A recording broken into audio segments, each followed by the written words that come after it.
Salut à tous et bienvenue pour un nouvel épisode des Super Physique Nutrition Podcast.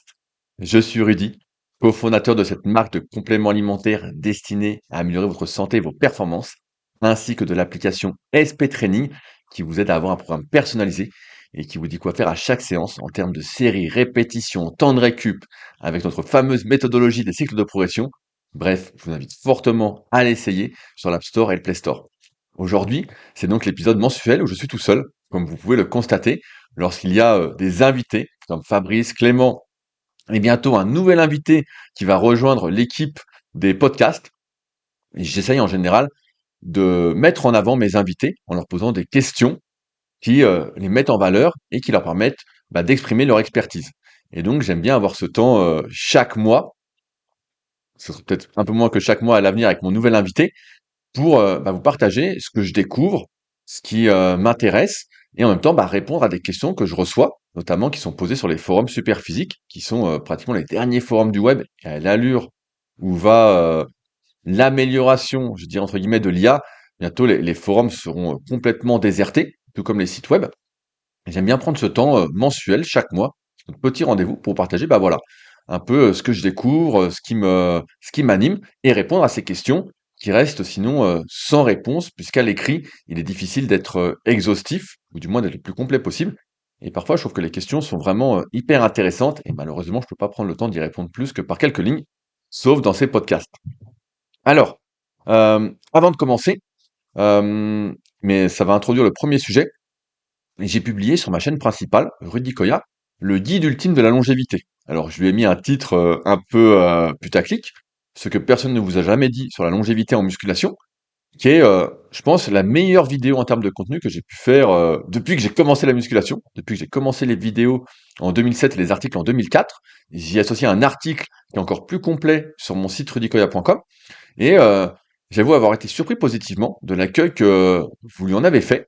Alors la vidéo, il n'y a pas besoin de la regarder, vous pouvez juste l'écouter sur la chaîne principale. Et comme je démonétise complètement mes chaînes YouTube, il n'y a pas de publicité. Donc vous pouvez mettre le téléphone dans votre poche et faire autre chose en même temps. Je trouve qu'il n'y a rien de pire que la publicité actuellement. Ça commence à vraiment à m'exaspérer, à m'énerver quand je vois des, des gens riches, des millionnaires, c'est-à-dire des multimillionnaires, mettre de la pub à foison sur leurs vidéos pour quelques centaines, voire des fois quelques milliers d'euros. Je me dis, merde. Donc j'ai choisi de les démonétiser, donc vous pouvez l'écouter comme un podcast. Et en ce sens, je viens de finir un livre, je vous le montre pour ceux qui regardent la vidéo. Donc c'est celui-ci, Outlive, la révolution de la longévité, la méthode de Peter Attia. Je souhaitais en parler la semaine dernière avec Fabrice, mais Fabrice avait beaucoup d'actualités à vous partager. Il était remonté comme une pendule, et ça faisait plaisir de le voir aussi motivé, de le voir aussi entraînant. C'est ce que je dis souvent, la première qualité d'un coach, pour avoir fini juste hier mon troisième CQP à Annecy que j'organise avec ABD Formation, c'est l'entrain. C'est la capacité à entraîner les autres avec soi. C'est pour ça que j'ai souvent fait des projets à deux ou à plusieurs, parce que même si j'ai de l'entrain, qu'on est entraîné par quelqu'un d'autre, on est d'autant plus motivé. Vous savez, c'est l'émulation collective. Un plus un n'égale pas 2, mais au moins 3 quand les deux sont entraînants. Et c'est ça qui fait une bonne association. Et donc, la semaine dernière, j'avais pratiquement fini ce livre, que j'ai fini juste hier, notamment sur la partie psychologique. Et comme c'est un peu la thématique des Super Physique Podcast depuis maintenant un petit moment, la longévité, c'est-à-dire la capacité à pouvoir continuer à faire ce qu'on aime le plus longtemps possible, à rajouter de la vie aux années et non pas seulement à ajouter des années à la vie, parce que je pense qu'aucun d'entre nous ne souhaite passer les dernières années de sa vie dans un lit à ne plus pouvoir bouger ou à perdre la tête. Et c'est malheureusement ce qui attend, je dis vraiment malheureusement, beaucoup de personnes qui n'ont pas conscience que leurs faits et gestes de tous les jours les conduisent malheureusement vers cette fin, cette triste fin. Et donc, Peter Attia, pour ceux qui ne connaissent pas, c'est un peu un des spécialistes mondial, en tout cas, sur YouTube, de la longévité. Euh, et son bouquin, il date maintenant depuis quelques années, et il vient d'être traduit en français, pardon, il y a quelques temps, et je me dis, tiens, je vais le lire, voir si j'apprends quelque chose. Alors, il n'y a pas de surprise par rapport à tout ce qu'on a pu partager dans la dernière année ou les 2 dernières années du Superphysique Podcast. Il n'y a pas de surprise non plus par rapport à ce que j'ai pu partager dans mon guide ultime de la longévité, donc sur ma chaîne principale. Par contre, il y a ce que j'ai trouvé extrêmement intéressant, c'est ce qu'il appelle le décathlon des centenaires. Et alors le décathlon des centenaires, qu'est-ce que c'est? C'est l'idée de se noter 10 épreuves, 10 faits physiques ou intellectuels qu'on aimerait pouvoir faire à 100 ans et de s'entraîner par rapport à ça. De dire par exemple, je vais prendre un exemple pour moi qui m'est passé, mais voilà, est-ce que avoir 40 centimètres de tour de bras, c'est quelque chose que vous souhaitez avoir à 100 ans? Il y a peu de probabilité que ce soit quelque chose qui compte. Par contre, portez vos packs d'eau, allez faire les courses et portez vos packs d'eau si vous achetez encore de l'eau en bouteille, peut-être que d'ici là, tout le monde aura un filtre. Euh, ben, ça, c'est sans doute quelque chose que vous souhaitez faire. Et pareil, vous souhaitez sans doute pouvoir monter les escaliers sans être complètement essoufflé, pouvoir aller vous promener, si vous avez des petits-enfants, pouvoir jouer avec, bref. Et donc, lui, il décrit bah, ce qui est pour lui 10, euh, les 10 épreuves, on va dire comme ça, qu'il aimerait pouvoir faire s'il atteignait 100 ans et qui était, entre guillemets, en forme. Et donc, tout son entraînement, je bois un petit coup en même temps, tout son entraînement est orienté là-dessus. Et il partage le fait que quand il fait de la musculation, bah, il va pas chercher spécialement à progresser. Sauf si il est sur des marqueurs qu'il aimerait avoir à 100 ans. Parce que, encore une fois, malheureusement, comme vous le savez, le vieillissement va nous faire perdre progressivement des capacités. Ma grand-mère me dit souvent que vieillir, c'est faire le deuil de ses capacités, mais c'est un peu ça. On sait que à peu près tous les 10 ans, alors plus spécialistes me corrigeront, mais on perd plusieurs points de VO2 max, parfois une bonne dizaine de pourcents, genre entre 50 et 60. Et que, par exemple, pour pouvoir marcher, monter des escaliers sans être trop mort, il faut au moins une VO2 de 30 ou 35, une VO2 max, la consommation maximale d'oxygène. Et que pour avoir ça, peut-être à 70 ou 80 ans, ça veut dire qu'auparavant, on doit peut-être avoir 50 ou 55 ou peut-être 60 quand on a 30 ans.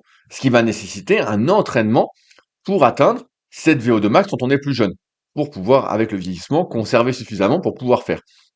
Et j'ai trouvé cette idée très intéressante parce que parfois, surtout quand on est très jeune, et comme ça a pu être mon cas, on a des objectifs qui sont complètement décorrélés de la longévité. On veut être plus énorme, on veut être plus sec, on veut être plus fort. On veut faire, par exemple comme Clément, on veut faire 300 au squat, 300 kilos. Et en fait, ça, ce sont des choses qui vont à l'encontre de la longévité. La longévité, c'est, on pourrait le résumer en 4 points. C'est un, ne pas avoir de douleur.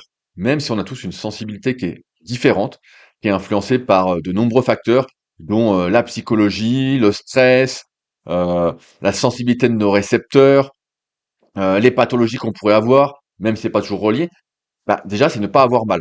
Or, on l'a tous plus ou moins fait malheureusement, quand on a une petite gêne, des fois on se dit non mais c'est pas grave, je continue dessus, et on sait tous comment ça finit. À 20 ans, le lendemain, on n'a plus rien.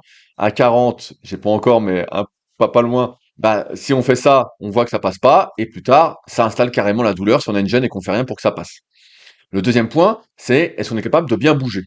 Voilà, est-ce qu'on est suffisamment mobile pour pouvoir se relever, pour pouvoir bouger ou autre? Pareil, il y a des grosses différences entre individus. Et si on manque de mobilité, d'une part, il y a une origine génétique, mais parce que quand on est enfant, on n'a pas fait de gymnastique, on n'a pas fait d'activités qui nous aident à nous coordonner, à nous mouvoir, etc.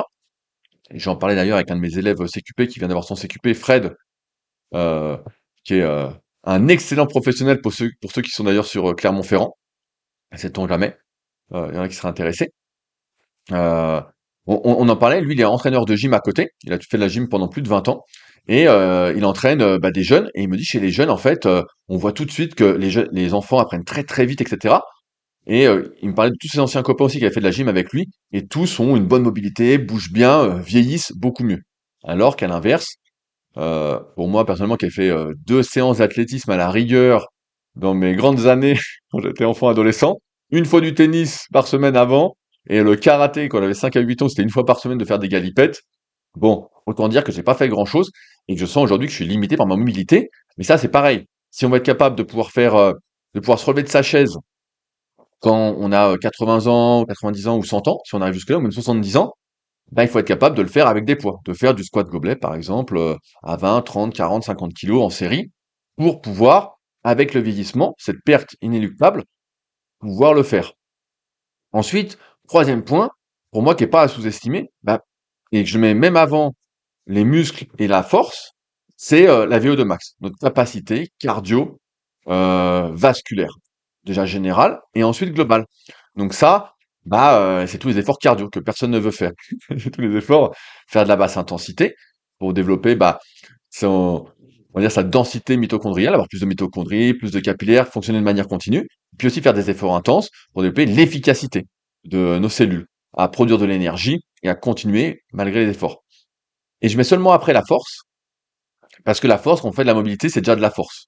Je vais pas refaire un point là-dessus. J'avais fait le guide ultime de la mobilité sur mon site rudicoya.com, mais la mobilité, vous le savez, c'est savoir contrôler une amplitude. C'est par exemple, c'est moi qui lève le bras ici, c'est pas quelqu'un qui m'emmène le bras, donc c'est moi qui suis capable de faire ça, de la force. Et seulement après, muscle et force spécifiques, on sait que, parce que souvent on entend des raccourcis qui disent plus j'ai de muscles et mieux c'est. En fait, pas du tout. En fait, pas du tout. À un moment, plus de muscles, c'est un point négatif. En tout cas, pour moi, par exemple, c'est un point négatif d'être aussi musclé pour ma pratique des ergomètres actuellement. C'est vraiment, ça me fait congestionner, ça me fait consommer de l'énergie, ça me fait consommer de l'oxygène en trop. Alors après, de l'autre côté, je suis content parce que comme on est dans un monde d'apparence et que j'ai grandi là-dedans, je suis très content. Mais c'est un handicap. Donc on surestime la quantité de muscles dont on a besoin pour bien vieillir, pour la longévité. Et pareil, la quantité de force. Il n'y a pas besoin d'être super fort. Il n'y a pas besoin de faire 200 kilos au squat pour bien vieillir. Et j'ai même envie de dire que quand on sait que pour prendre du muscle, on en a souvent parlé, il faut répéter les mêmes exercices une fois qu'on les a trouvés aux bonnes amplitudes et progresser dessus. Ça, à terme, si on le fait pendant 10-15 ans, c'est anti-longévité. Alors si on est jeune, je pense que les séquelles sont minimes, mais si on fait ça pendant 30 ou 40 ans à répéter les mêmes exercices, surtout peu d'exercices, c'est ce que je reproche aussi en partie à l'entraînement où on va maximiser la fréquence, où forcément on fait un plus faible volume d'entraînement, on fait moins d'exercices, bah, en fait on perd en capacité. On en avait parlé avec Fabrice il y a très longtemps. C'est pour ça que les gars de la génération d'Arnold, Franco, Arnold, Mike Katz, j'ai plus tous les noms, Lou Ferrigno, Serge Nubret, tout ça, eux faisaient beaucoup, beaucoup, beaucoup d'exercices avec beaucoup d'angles différents quand c'était des muscles à angles, mais ils cherchaient vraiment les amplitudes, le plus d'amplitude possible. Et ça, bah, ça permettait de conserver, entre guillemets, une certaine mobilité qui ne se perdait pas. Et après, bon, bah, ils étaient plutôt doués pour faire du muscle, donc ils avaient beaucoup de muscles. Mais ça, c'est un peu l'anti-longévité. Donc c'est pour ça que j'aime bien cette idée du décathlon des centenaires, parce que ça permet de remettre en considération ce qui est vraiment important pour nous. De prendre le temps de dire, voilà, qu'est-ce que j'aimerais pouvoir faire, les 10 choses que j'aimerais pouvoir faire, et ensuite de pouvoir adapter son entraînement en conséquence. Parce que pour chaque, on va dire, activité que je souhaite faire, bah, il y a des prérequis. Et la question à se poser, c'est, est-ce que j'ai ces prérequis-là? Si je les ai, eh bah, tant mieux. Si tu es un peu au-dessus, bah, c'est même mieux. On sait qu'il faut toujours avoir un peu plus, surtout encore une fois avec le vieillissement, que ce qu'on va souhaiter faire. Il faut s'entraîner pour ça. Et de l'autre côté, ça permet de relativiser, de se dire bon bah finalement, ma série de curls, en plus, peut-être elle sert pas à grand chose. Peut-être que je vais même enlever un exercice pour les biceps, pour travailler le cou, pour travailler les muscles de la coiffe des rotateurs de manière plus spécifique, pour travailler, comme on disait avec euh, comment avec Clément il y a 2 semaines, le grand bassin, les adducteurs, les abducteurs, donc tout ce qui est la coiffe de la hanche, coiffe des rotateurs internes externes euh, les abdos lombaires. On va en reparler avec Clément, on va refaire un épisode dessus parce qu'il y a d'autres choses dont on n'a pas parlé. Je voulais faire les trois autres parties qui sont hyper importantes. Bref, et voilà, ça c'est vraiment quelque chose que je voulais vous partager parce que c'est vrai qu'on n'y pense pas, à chaque fois on a une vision très court-termiste, et en fait il faut plutôt se demander qu'est-ce que j'aimerais pouvoir faire avec les années qui passent, et garder une petite marge, parce que le vieillissement va nous en enlever malheureusement une partie, c'est un processus naturel et on peut pas y faire grand-chose. Donc je vous le remonte le livre, s'il y en a qui veulent le lire, il est vraiment sympa. Alors c'est un gros pavé, hein, comment il fait? Ah bah il fait 500 pages. Il fait 500 pages. C'est un peu plus de 500 pages. Mais il est bien, donc Outlive, la révolution de la longévité, la méthode du docteur Peter Attia. Et franchement, c'est un bon livre. Si vous écoutez régulièrement les Super Six Podcasts, je suis pas sûr que vous appreniez grand-chose. Mais il y a quand même quelques trucs que j'ai appris, qui m'ont remis en tête, notamment sur le cholestérol, les plaques d'athérosclérose. Bref, c'était assez intéressant. Donc, si jamais il y en a qui font l'exercice du décathlon des centenaires, moi je suis curieux de voir ce qui est important pour vous quand même. Moi, je l'ai pas encore fait. Je me suis noté sur ma to-do, ma liste, de le faire aussi. Et c'est vrai que ça permet de relativiser encore une fois ce qui est important de ce qui n'est pas important, de ce qui est futile, de qui est vraiment utile, et de se recentrer et pas de se perdre dans des considérations qui ne sont parfois pas les nôtres en fait. On se dit bah il faut que je sois plus pourquoi? En fait, plus pour rien du tout, parce que finalement, c'est pas ça qui va nous aider à bien vieillir et à pouvoir continuer à faire ce qu'on aime le plus longtemps possible. Donc, bref, s'il y en a qui font leur liste, n'hésitez pas à la mettre dans les commentaires. De toute façon, tout le monde a des pseudos dans les commentaires, donc vous serez anonymisés. Mais moi, je serais curieux. Je serais curieux de voir, et on pourra en reparler dans un prochain épisode. Avant que je continue, puisqu'on parle de bouquins, vous êtes les premiers avertis officiellement. J'ai reçu mon exemplaire de mon livre hybride. Je vous le montre à l'écran pour ceux qui sont en vidéo sur YouTube. Donc, vous pouvez voir la différence de taille. Hein, je ne fous pas de votre gueule. C'est, j'avais dit que je ferais un super livre. Donc, le bouquin est énorme. Hein, je peux montrer des pages. Voilà, je peux montrer des trucs comme ça. Bref, j'ai reçu mon exemplaire. Normalement, au moment où vous écoutez ce podcast, la production devrait être lancée. Donc c'est mon livre consacré à l'Aerox. J'aurais souhaité l'appeler la Bible Aerox, mais malheureusement, je n'ai pas pu l'appeler la Bible Aerox pour des raisons de droit. Aerox n'a pas souhaité qu'un livre sorte sur le sujet, même moyennant finance. Il y a eu pas mal de péripéties que je raconterai sans doute dans la vidéo qui présentera le bouquin. Si vous êtes intéressé pour vous le procurer, donc c'est vraiment un bel objet. Comme je suis en auto-édition, la priorité ira aux gens qui sont abonnés sur mon Patreon, patreon.com/leadercast. Donc c'est ma rubrique privée, j'en fais pas la pub. Ceux que ça intéresse pourront aller voir directement de quoi il en retourne. Ensuite, ce seront les gens abonnés à ma newsletter. Donc c'est en lien dans la description de l'épisode, donc juste en dessous. Sinon c'est rudykoya.com/newsletter. Donc priorité aux gens qui me suivent régulièrement et qui sont intéressés par ce que je partage. Voilà, si vous n'êtes pas intéressé, bah c'est pas grave. Et enfin, en fonction de ce qui me restera, eh ben, je ferai sans doute une vidéo sur ma chaîne YouTube qui reconduira vers la page de commande du bouquin, sachant que je vais lancer les précommandes assez rapidement pour essayer d'amortir les frais, parce que le bouquin me coûte sacrément cher. Pour être transparent, je suis déjà à plus de 10 000 euros d'investis pour pouvoir sortir le bouquin, avec la précommande évidemment des exemplaires. Parce que le bouquin, comme vous allez le voir quand vous allez le recevoir, c'est un sacré objet de collection, hein. Vraiment, il est exceptionnel. Et comme je vais gérer entre guillemets bah, les envois, tout l'administratif dessus, bah, autant dire que je peux pas. Mon travail n'est pas de faire des enveloppes. Donc, bon, bref, voilà. Priorité à ceux qui sont sur Patreon, ceux qui sont abonnés à ma newsletter, et ensuite bah, ceux qui sont pas spécialement intéressés par mon travail. Normalement, bah, vous serez moins intéressés. Et en tout cas, le bouquin, je l'ai reçu hier, il est magnifique. Il pèse 1,4 kg. C'est-à-dire, vous pourrez assommer quelqu'un aussi avec, si quelqu'un vous emmerde. Voilà, ça peut être une arme de self-défense. Alors, je continue. J'ai eu une question de Slava sur les forums Superphysique sur l'isométrie. Pour ceux qui ont suivi bah, ces derniers mois, je me suis beaucoup formé sur l'antidouleur, l'entraînement des tendons, la guérison des pathologies tendineuses, avec notamment Valentin Copin, motion thérapie expert, avec qui on a fait une super vidéo et un super guide ultime du tendon sur mon site. Et donc, bah, j'ai écrit pas mal d'articles sur ce sujet-là. Et Slava m'a écrit sur les forums Superphysique.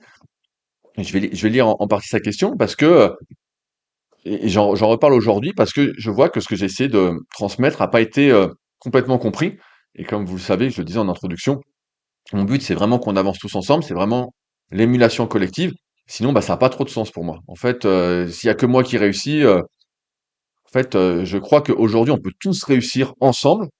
Que c'est pas parce que quelqu'un a réussi que quelqu'un d'autre peut pas réussir. Je crois qu'on peut tous vraiment réussir. Et donc c'est un peu mon objectif depuis les débuts avec Superphysique, et également avec Superphysique Nutrition et avec l'application SP Training. C'est que voilà, on se tire tous vers le haut, qu'on soit tous gagnants. Et donc bah j'ai vu que Slava n'avait pas tout bien compris. Donc je lis.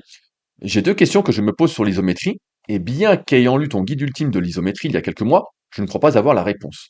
En fin de ma séance PEC et dos, je termine par 3 séries d'isométrie de développé haltère et du aéro. Donc aéro, c'est cette machine, je pense. C'est quand on fait ça. C'est une machine un peu convergente.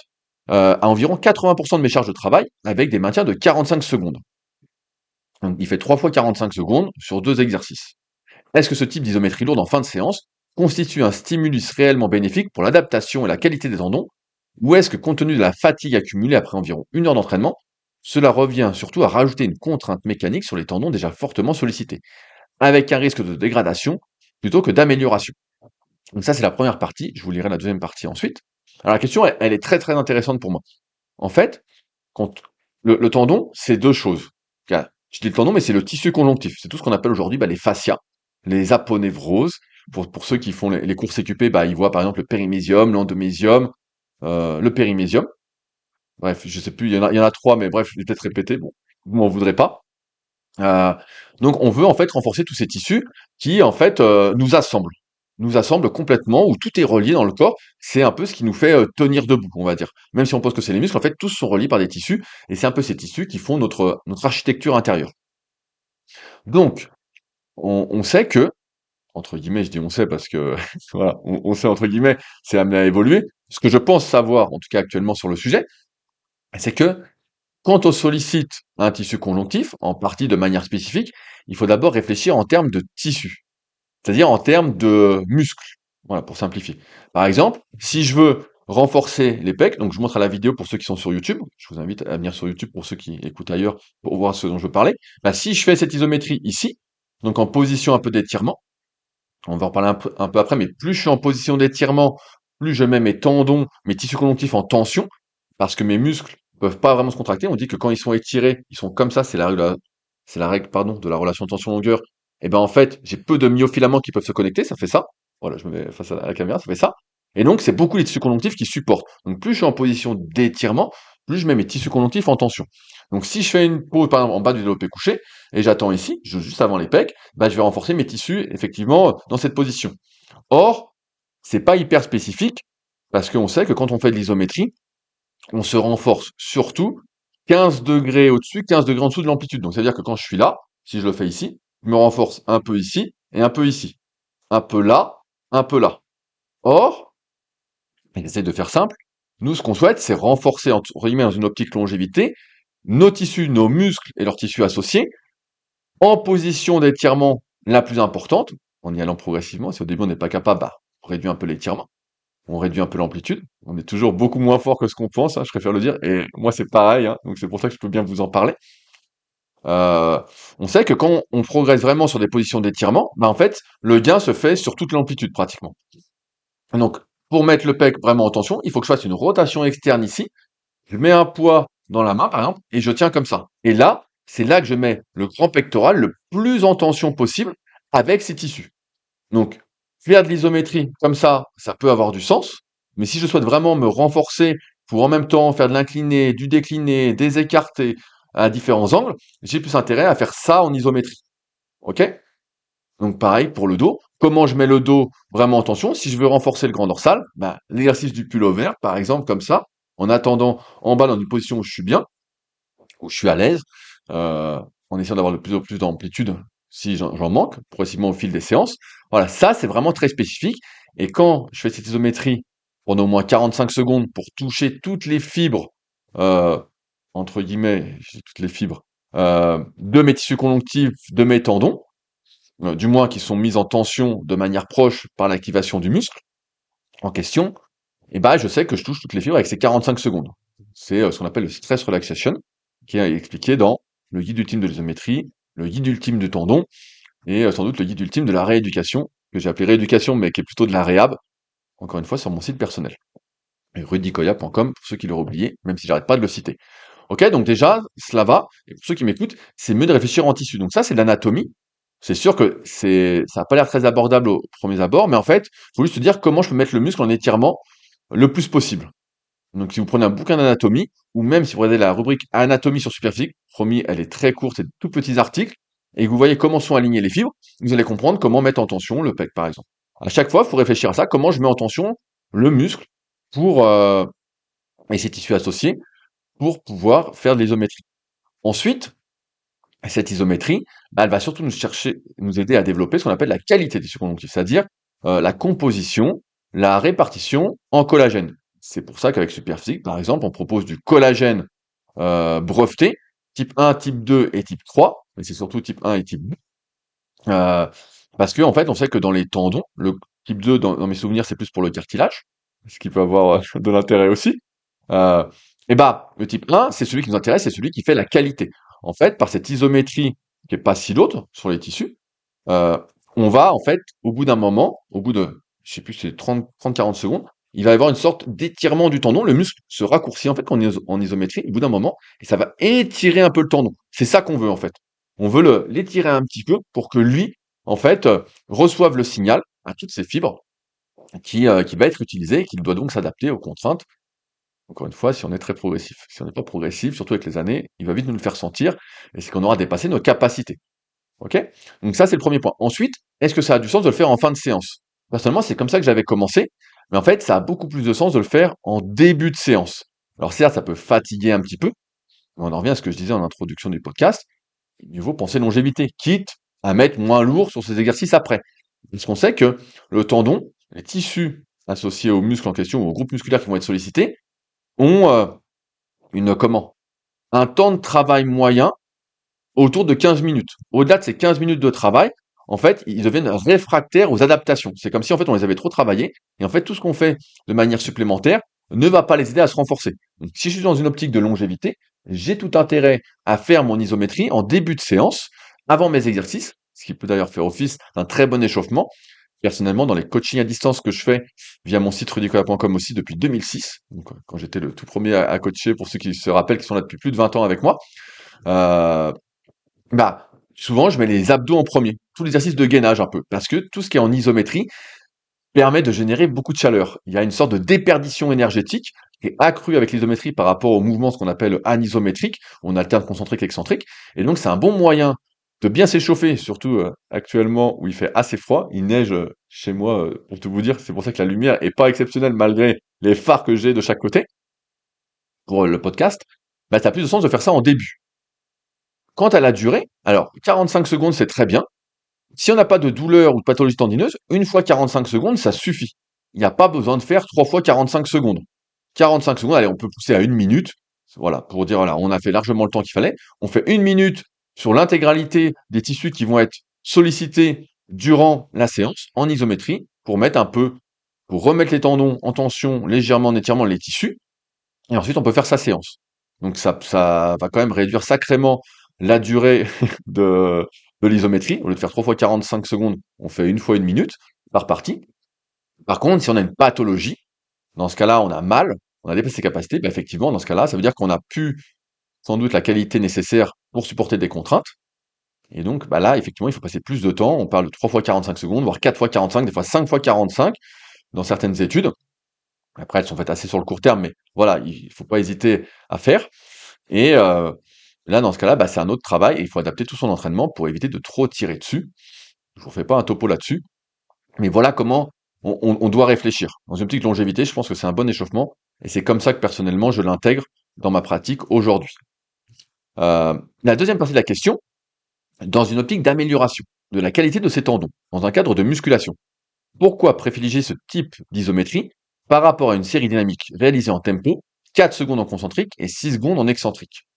Alors en fait, si on s'intéresse au continuum isométrique qu'a développé Valentin, l'isométrie en fait, c'est une première entrée, c'est une première étape. En fait, on se rend compte, et il en parle très bien d'ailleurs Peter Attia dans son livre, que quand on n'a jamais fait d'isométrie, en fait, on a du mal à être stable, à être gainé. Souvent, on a apparenté le gainage seulement à la sangle abdominale, mais en fait, le gainage, ça vaut pour toutes les articulations. En fait, c'est la co-contraction de tous les muscles autour des articulations pour nous permettre d'être stable.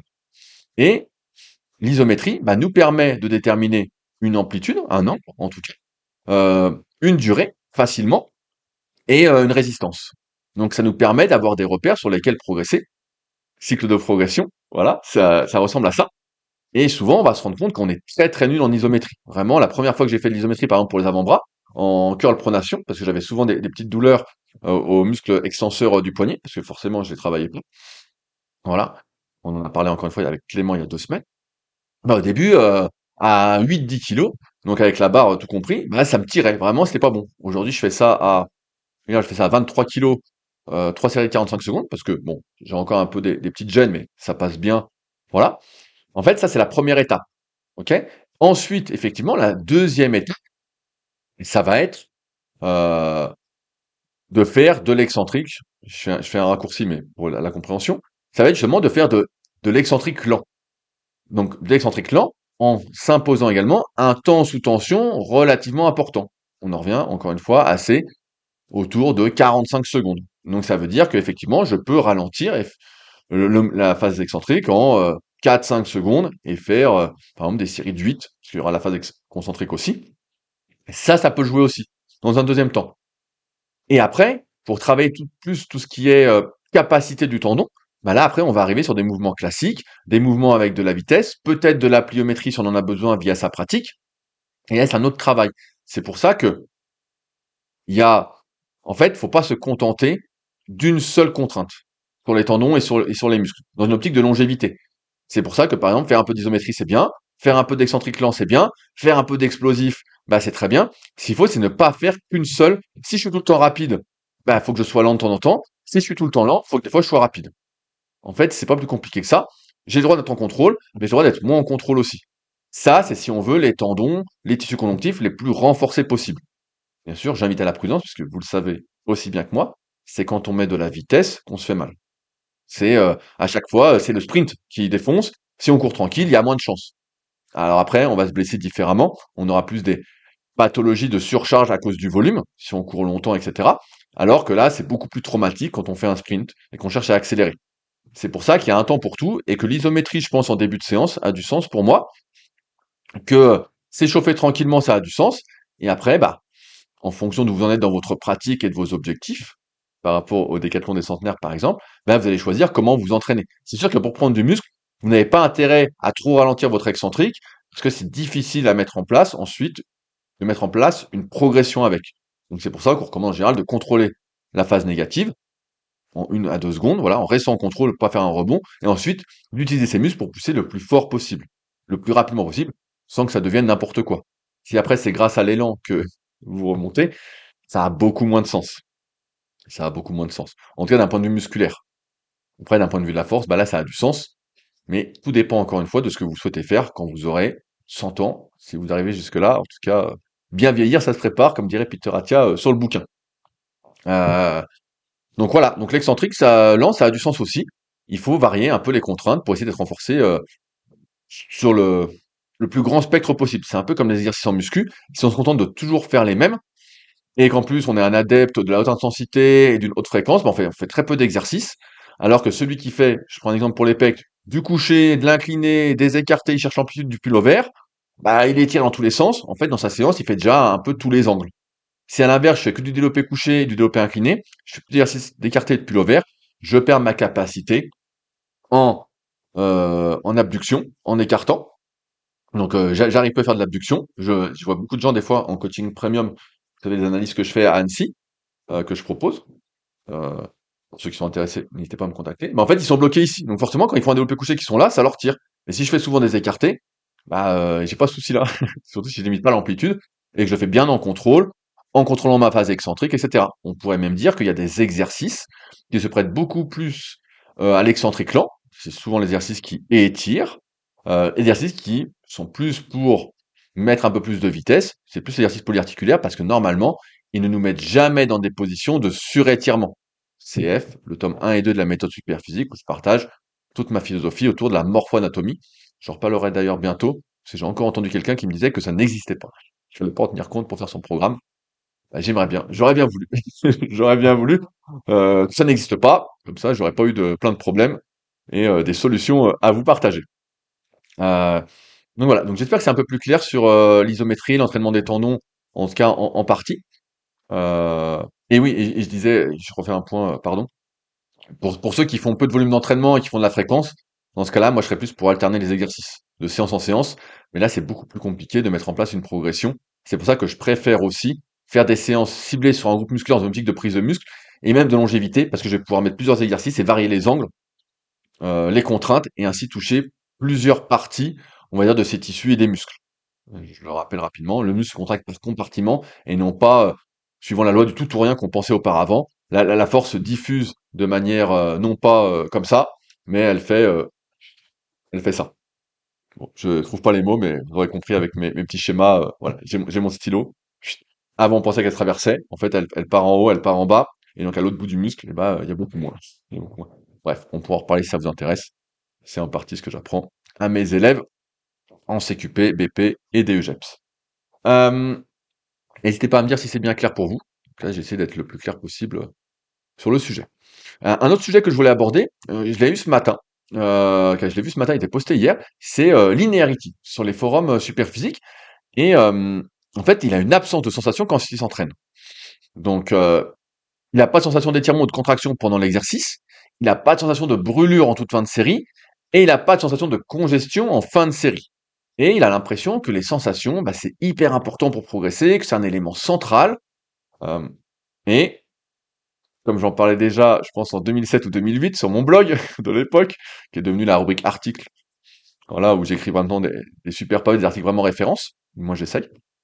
Je me suis toujours un peu opposé à cette recherche absolue des sensations au détriment de la progression.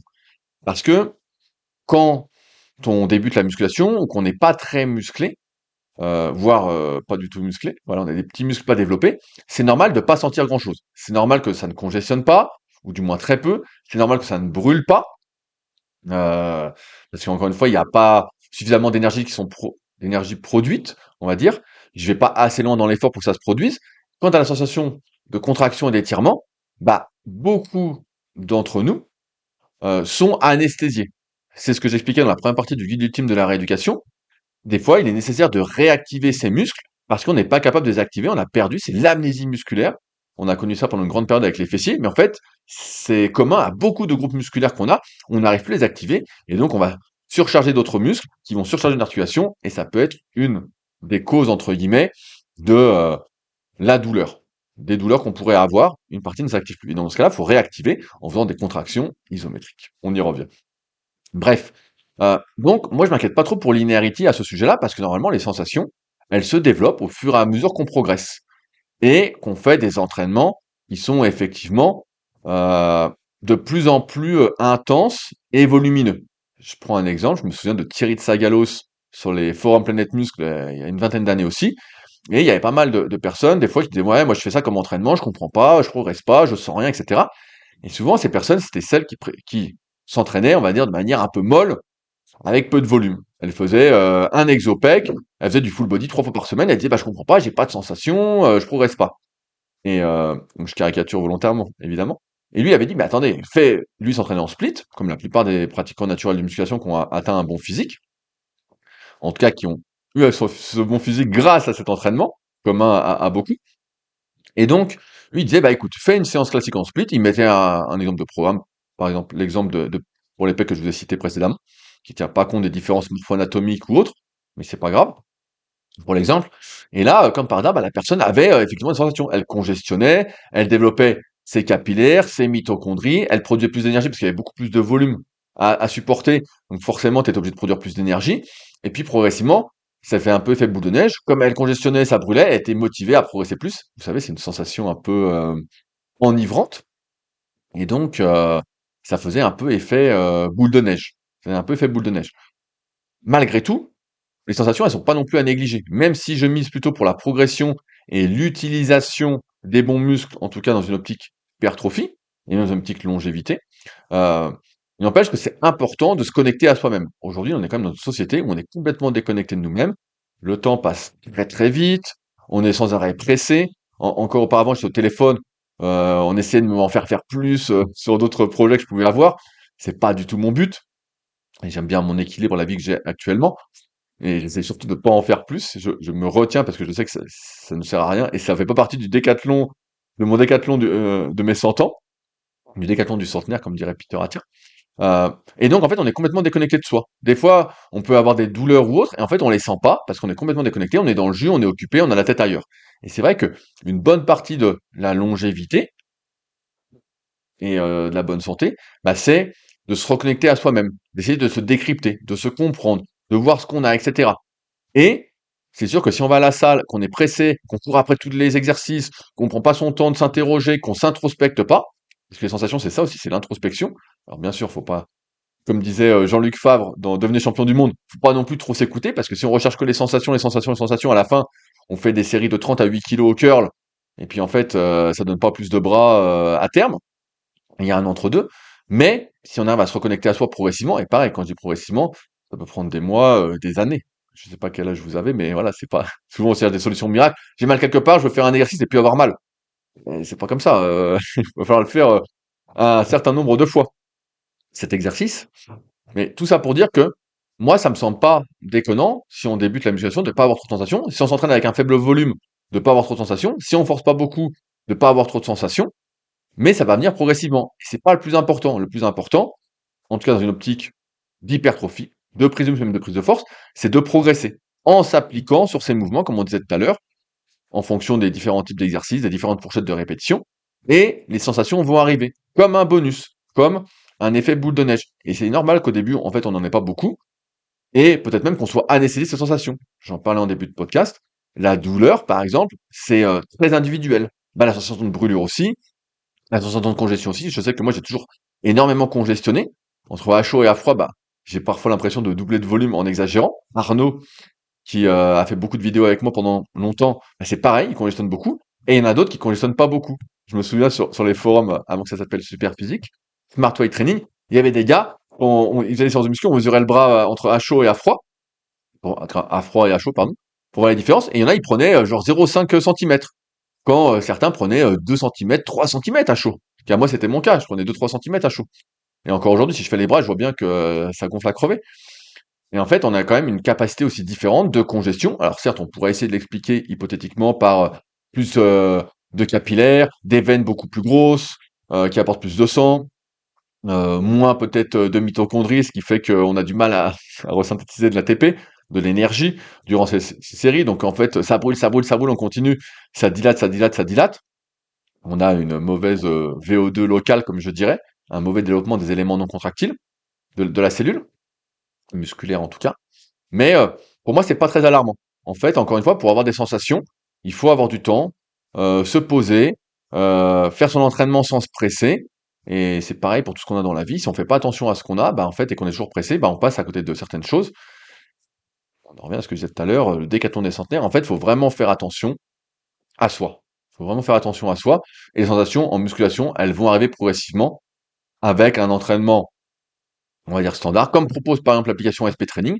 Si vous n'avez pas les moyens de prendre un coach compétent, il n'en existe pas beaucoup sur le marché, donc dans le doute, si vous n'avez pas trop de moyens, SP Training, qui vous fera un programme en adéquation avec ce que vous pouvez faire.